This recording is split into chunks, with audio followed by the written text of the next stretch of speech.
Hello, and welcome to the Banker's preview of the European Bank for Reconstruction and Development's 27th annual meeting to be held in Jordan this month.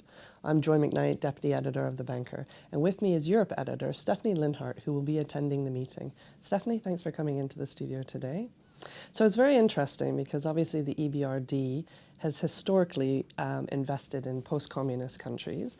This year the annual meeting is being held in Jordan, which is, not a previously communist country, but also is not really in Europe in that sense. So can you tell me the reasons why?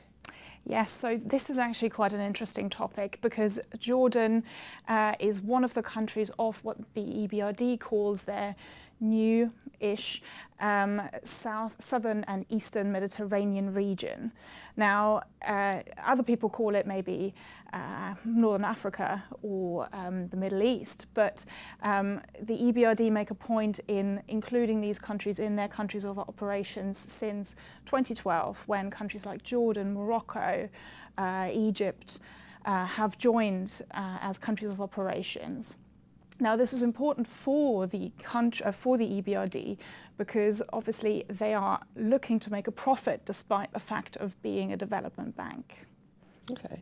And how much of the EBRD's investment is really going into the region? And do you think that might increase in future? Well, it's very likely to increase in the future. Now, Turkey has been the largest country of investments since 2014 when it took over from Russia. They don't really call, the EBRD don't really call Turkey part of this region, but it's nearby. And what we've seen last year already is that Egypt has taken second spot as country of investments by the EBRD. So the whole region is gaining importance, and more countries are joining.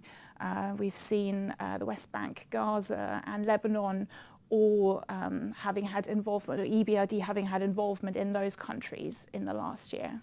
Okay. And my last question is really about what other topics do you think will be covered in Jordan? Now, the theme this year is called Energizing Economies.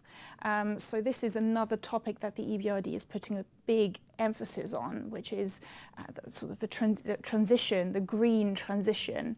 So this is something that will be discussed a lot.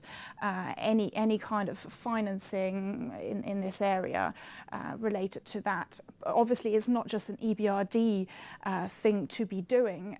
Obviously, they need the support from the countries where they invest as well in that respect. Some other topics will be the Belt and Road Initiative, what impact this has on EBRD countries, and many others, including just transition topics, which is kind of the bolts of the EBRD. Well, it sounds like it's going to be a very interesting conference. Thank you so much for your insights, Stefanie. Thank you.